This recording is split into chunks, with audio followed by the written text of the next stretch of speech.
আসসালামু আলাইকুম ওয়া রাহমাতুল্লাহ। আপনাকে স্বাগতম জানাচ্ছি আমাদের চ্যানেলের পক্ষ থেকে। আজকের এই ভিডিওতে আমরা জানব আরবদের হটিয়ে যেভাবে ইসরায়েল রাষ্ট্রের জন্ম হয়েছিল। আশা করছি ভিডিওটি আপনাদের উপকারে আসবে। দ্বিতীয় বিশ্বযুদ্ধের শেষে বিশ্ব রাজনীতিতে বড় ধরনের রদবদল ঘটে। সেই সময় রাজনৈতিক চাপ, ব্রিটিশ সাম্রাজ্যের ভূমিকায় ফাটল এবং জাতিসংঘের সিদ্ধান্তের মাধ্যমে 1948 সালে মধ্যপ্রাচ্যের বুকে ইসরায়েল নামক একটি নতুন রাষ্ট্রের জন্ম হয়। কিন্তু এই রাষ্ট্র গঠনের পেছনে ছিল রক্তাক্ত ইতিহাস, দখলদারি, গৃহহীনতা ও এক দীর্ঘ সময়ের আরব ইহুদি দ্বন্দ্ব। ফিলিস্তিনিদের ভূমি থেকে বিতাড়িত করে যেভাবে ইহুদিরা একটি জাতিরাষ্ট্র গঠন করেছিল তা আজও বিশ্ব রাজনীতির অন্যতম স্পর্শকাতর ইস্যু। এই ভিডিওতে আমরা ফিরে তাকাবো সেই ইতিহাসে, যেভাবে আরবদের হটিয়ে গড়ে উঠেছিল ইসরায়েল। ভিডিওটি শুরু করার আগে যদি আমাদের চ্যানেলে নতুন হয়ে থাকেন দয়া করে চ্যানেলটি সাবস্ক্রাইব করুন। ফিলিস্তিনের গাজা থেকে 2 মাইল উত্তরে কিবুটস এলাকা। এখানে 1930-এর দশকে পোল্যান্ড থেকে আসা ইহুদিরা কৃষি খামার করে তুলেছিল। ইহুদিদের পাশেই ছিল ফিলিস্তিনি আরবদের বসবাস। সেখানে আরবদের কৃষি খামার ছিল, তারা কয়েক শতাব্দী ধরে সেখানে বসবাস করেছিল। সে সময় মুসলমান এবং ইহুদিদের মধ্যে সম্পর্ক মোটামুটি বন্ধুত্বপূর্ণ ছিল। কিন্তু 1930-এর দশকে ফিলিস্তিনিরা বুঝতে পারল যে তারা ধীরে ধীরে জমি হারাচ্ছে। ইহুদিরা দলে দলে সেখানে আসে এবং জমি ক্রয় করতে থাকে। ইসরায়েল রাষ্ট্রের প্রতিষ্ঠার সময় প্রায় 7 লাখের মতো ফিলিস্তিনি বাস্তুচ্যুত হয়েছে। তারা ভেবেছিল দ্রুত সমস্যার সমাধান হলে তারা বাড়ি ফিরে আসতে পারবে, কিন্তু ইসরায়েল তাদের আর কখনোই বাড়িতে ফিরতে দেয়নি। ইসরায়েলের সাবেক প্রেসিডেন্ট শিমন পেরেজ বছর 10 আগে বিবিসির সাথে এক সাক্ষাৎকারে বলেছিলেন, ফিলিস্তিনিদের কেন এই দশা হলো সেজন্য তাদের নিজেদেরই প্রশ্ন করা উচিত। মিস্টার পেরেজ বলেন, অধিকাংশ জমি ফিলিস্তিনিদের হাতেই থাকত, তাদের একটি আলাদা রাষ্ট্র হতো, কিন্তু তারা সেটি প্রত্যাখ্যান করেছে। 1947 সালে তারা ভুল করেছে। আমরা কোনো ভুল করিনি, তাদের ভুলের জন্য আমরা কেন ক্ষমা চাইব? 1897 সাল থেকেই ইহুদিরা চেয়েছিলেন নিজেদের জন্য আলাদা একটি রাষ্ট্র গড়ে তুলতে। 1917 সাল থেকে 1948 সাল পর্যন্ত ফিলিস্তিনের ভূমি ব্রিটেনের নিয়ন্ত্রণে ছিল।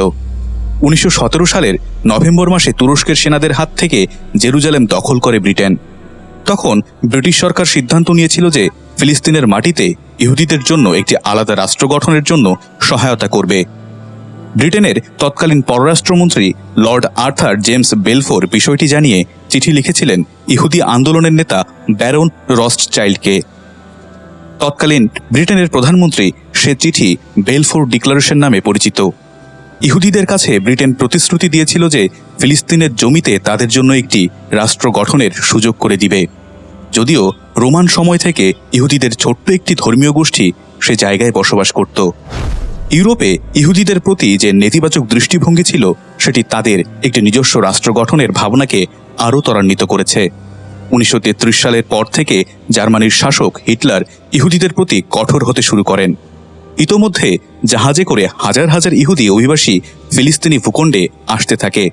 তখন ফিলিস্তিনি আরবরা বুঝতে পারে যে তাদের অস্তিত্ব হুমকির মুখে পড়ছে। ফিলিস্তিনি আরবরা নিজেদের অস্তিত্ব টিকিয়ে রাখার জন্য বিদ্রোহ করে। তাদের হামলার লক্ষ্যবস্তু হয়েছিল ব্রিটিশ সৈন্য এবং ইহুদি নাগরিকরা, কিন্তু আরবদের সেই বিদ্রোহ কঠোর হাতে দমন করেছে ব্রিটিশ সৈন্যরা। ফিলিস্তিনিদের উপর ব্রিটিশ সৈন্যরা এত কঠোর নিপীড়ন চালিয়েছে যে আরব সমাজে ভাঙন তৈরি হয়েছিল। ইহুদিরা তাদের জন্য একটি আলাদা রাষ্ট্র গঠনে বদ্ধপরিকর ছিল। ব্রিটেনের সহায়তায় সে অনুযায়ী তারা কাজ এগিয়ে নিচ্ছিল। 1930-এর দশকের শেষ দিকে ব্রিটেন চেয়েছিল হিটলারের নাৎসি বাহিনীর বিরুদ্ধে মধ্যপ্রাচ্যে তাদের অবস্থান জোরালো করতে। সেজন্য আরব এবং ইহুদি দুপক্ষকেই হাতে রাখতে চেয়েছিল ব্রিটেন। 1939-এর মাঝামাঝি ব্রিটেন সরকার একটি শ্বেতপত্র প্রকাশ করে, যেখানে বলা হয়েছিল পরবর্তী 5 বছরের জন্য 75,000 ইহুদি অভিবাসী আসবে ফিলিস্তিন ভূখণ্ডে, অর্থাৎ সংখ্যা কমিয়ে আনা হয়েছিল। ব্রিটেনের এই ধরনের পরিকল্পনাকে ভালোভাবে নেয়নি ইহুদিরা। তারা একই সাথে ব্রিটেন এবং হিটলারের বিরুদ্ধে লড়াই করার পরিকল্পনা করে। তখন 32,000 ইহুদি ব্রিটিশ সেনাবাহিনীতে যোগ দেয়। সেখান থেকে সামরিক প্রশিক্ষণ নিয়ে ইহুদি সৈন্যরা ব্রিটেন এবং আরবদের বিরুদ্ধে লড়াই শুরু করে। দ্বিতীয় বিশ্বযুদ্ধের সময় হিটলারের বাহিনী দ্বারা লাখ লাখ ইহুদি হত্যাকাণ্ডের পর নতুন আরেক বাস্তবতা তৈরি হয়। 1945 সালে দ্বিতীয় বিশ্বযুদ্ধ শেষ হবার পর যেসব ইহুদি বেঁচে ছিলেন তাদের জন্য কি করা যায় সেটি নিয়ে আলোচনা শুরু হয়। তখন ফিলিস্তিনি ভূখণ্ডে ইহুদিদের জন্য একটি আলাদা রাষ্ট্র গঠনের চিন্তা আরও জোরালো হয়। আমেরিকার তৎকালীন প্রেসিডেন্ট হ্যারি ট্রুম্যান ইসরায়েল রাষ্ট্রের পক্ষে জোরালো অবস্থান তুলে ধরেন। মিস্টার ট্রুম্যান চেয়েছিলেন হিটলারের হাত থেকে বেঁচে যাওয়া 1 লক্ষ ইহুদিকে অতি দ্রুত ফিলিস্তিনের ভূখণ্ডে জায়গা দেয়া হোক। কিন্তু ব্রিটেন বুঝতে পারছিল যে এত বিপুল সংখ্যক ইহুদিদের ফিলিস্তিনি ভূখণ্ডে নিয়ে গেলে সেখানে গৃহযুদ্ধ হবে। এ সময় ইহুদিদের সশস্ত্র দলগুলো ব্রিটিশ সৈন্যদের উপর ফিলিস্তিনের বিভিন্ন জায়গায় হামলা চালানো শুরু করে।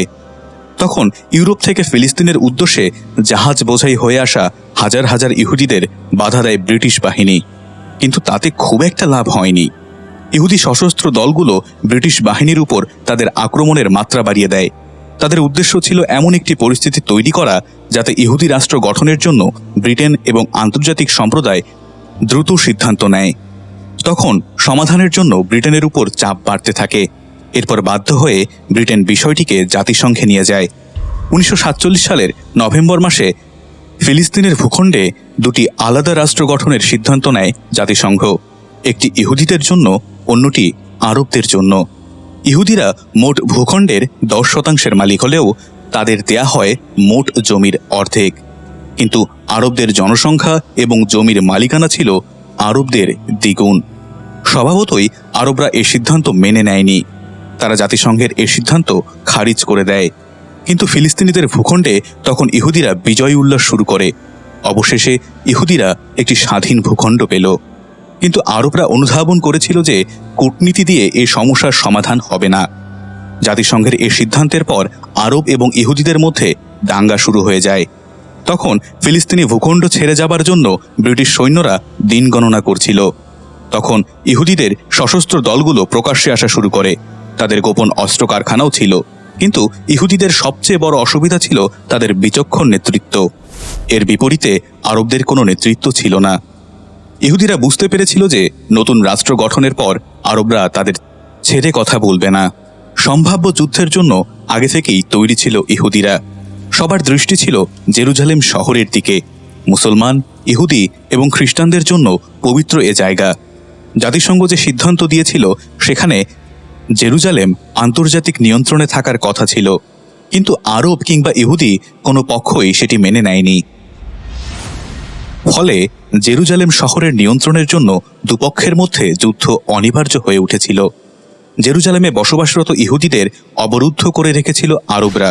অন্য জায়গার সাথে জেরুজালেমের যোগাযোগ বিচ্ছিন্ন হয়ে যায়।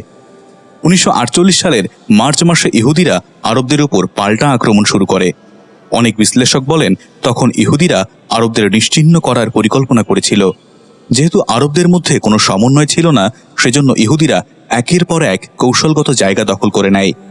তখন ফিলিস্তিনের একজন নেতা আল হুসেইনি সিরিয়া গিয়েছিলেন অস্ত্র সহায়তার জন্য, কিন্তু সিরিয়া সরকার ফিলিস্তিনিদের সে সহায়তা দিতে অস্বীকৃতি জানায়। সেখান থেকে ফিরে এসে আল হুসেইনি আবারও যুদ্ধে নামেন। এর কয়েকদিন পরেই তিনি নিহত হন। ইহুদিরা যখন তাদের আক্রমণের মাত্রা বাড়িয়ে দিলে 1947 সালের ডিসেম্বর মাস নাগাদ বহু ফিলিস্তিনি আরব থেকে তাদের বাড়িঘর ছেড়ে পালিয়ে যায়। ইহুদি সশস্ত্র গ্রুপগুলোর নৃশংসতা আরবদের মনে ভয় ধরিয়ে দেয়। অন্যদিকে ফিলিস্তিনি সশস্ত্র দলগুলো ইহুদিদের উপর কয়েকটি আক্রমণ চালায়, কিন্তু ইহুদিদের ক্রমাগত এবং জোরালো হামলার মুখে ভেঙে পড়তে শুরু করে ফিলিস্তিনিরা। তারা বাড়িঘর ছেড়ে পালিয়ে যায়।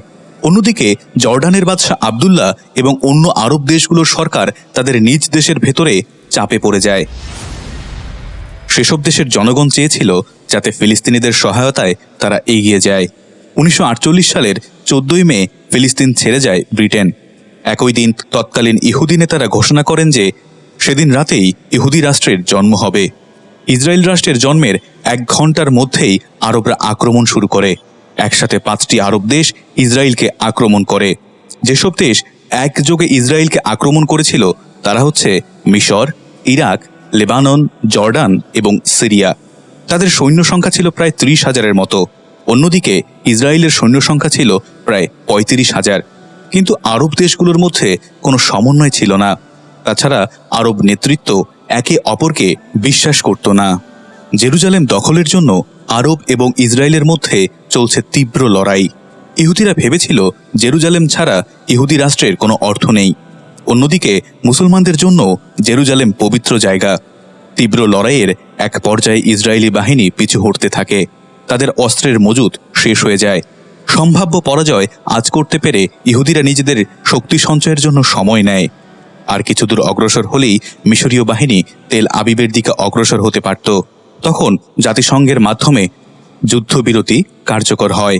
যুদ্ধবিরতির সময় দুপক্ষই শক্তি সঞ্চয় করে, কিন্তু ইসরায়েল বেশি সুবিধা পেয়েছিল। তখন চেকোস্লোভাকিয়ার কাছ থেকে আধুনিক অস্ত্রের চালান আসে ইসরায়েলের হাতে। যুদ্ধবিরতি শেষ হলে নতুন করে আরবদের উপর ঝাঁপিয়ে পড়ে ইসরায়েল বাহিনী। একের পর এক গুরুত্বপূর্ণ জায়গা দখল করে নেয় ইহুদিরা।